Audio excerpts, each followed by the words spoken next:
एक बीमार लोमड़ी अपने छोटे छोटे बच्चों के साथ बरगद के पेड़ के नीचे बैठी हुई थी और भगवान से यही प्रार्थना करती हैं कि हे परमपिता परमेश्वर, आपसे यही विनती है कि मुझे मनुष्य जन्म दीजिए ताकि मैं आपकी सच्ची भक्ति कर सकूं, इस 84 लाख योनियों के जंजाल से मुक्त हो सकूं। पिछले जन्म में जो भी भूल हुई उसके लिए क्षमा कीजिए।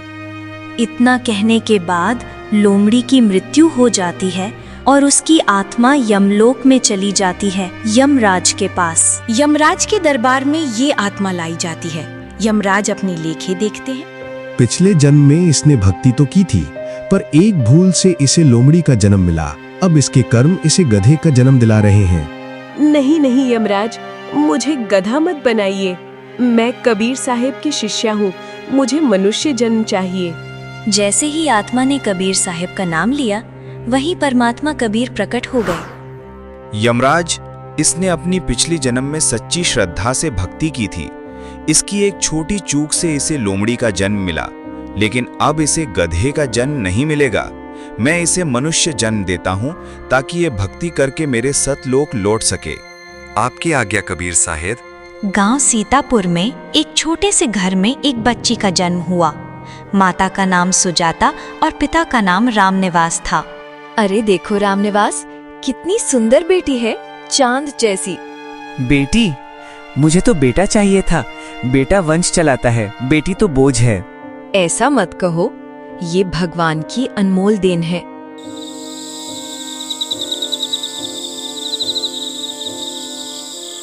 रात के समय जब सब सो गए, रामनिवास बच्ची को उठाकर जंगल में छोड़ आया।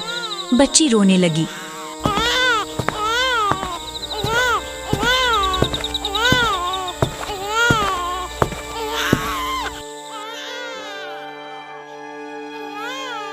ओह, क्या भाग्य है मेरा, इंसानी बच्ची मिल गई।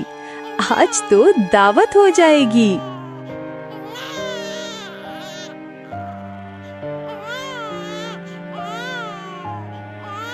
उसी समय जंगल से गुजर रहे 3 हाथी उस बच्ची की रोने की आवाज सुनते हैं। भाइयों, देखो वो भेड़िया एक मासूम बच्चा को उठा ले जा रहा है। नहीं, हमें इसे बचाना होगा। हाथियों ने भेड़िए को भगा दिया और बच्ची को अपने साथ ले आए।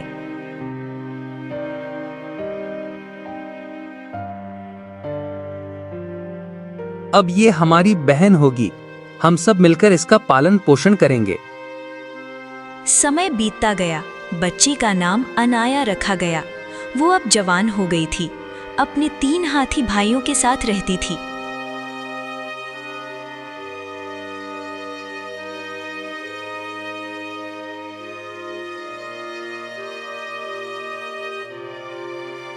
भाइयों, आज मैं आपके लिए फल और अनाज लाई हूँ।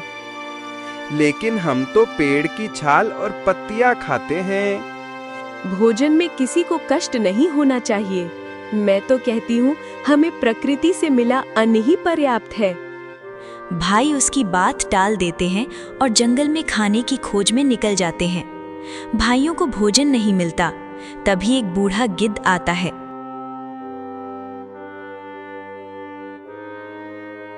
अरे मूर्ख हाथियों, तुम्हारे घर में ही इतना स्वादिष्ट भोजन है।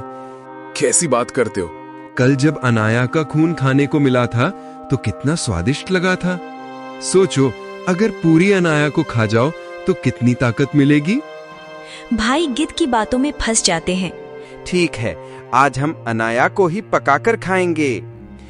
भाइयों, ये क्या कह रहे हो? ये तो हमारी बहन है। चुप रहो, बड़े भाई का निर्णय सबका निर्णय है।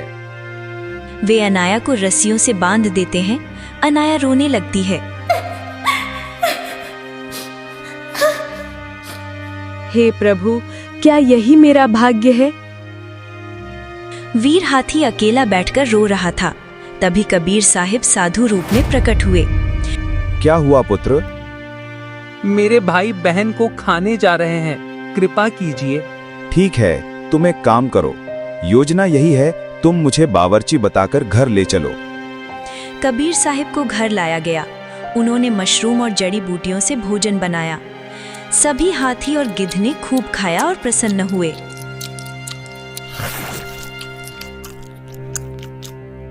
वाह, ये तो बहन के मांस से भी स्वादिष्ट है। मूर्खों, ये मांस नहीं, ये प्रकृति का भोजन है। हत्या करने से कभी सुख नहीं मिलता। मन ही काल है जो तुम्हें बहकाता है। भोजन के बाद हाथियों की आंखों से पर्दा हट गया। हम क्या करने जा रहे थे? अपनी बहन को ही मार डालते। बहन, हमें क्षमा करो। भाइयों, ये सब उस गिद्ध की चाल थी। मैं आपको क्षमा करती हूँ। गिद्ध भागने लगा, पर हाथियों ने उसे भगा दिया। अनाया, तुमने प्रेम और क्षमा का मार्ग दिखाया है। सत नाम जप कर अब तुम सतलोक लौट सकती हो। धन्य हूँ प्रभु, आपका आशीर्वाद पाकर। कबीर साहिब अनाया को सतलोक ले गए। जंगल में सभी हाथी और जीव जंतु कबीर साहिब की जय जयकार करने लगे।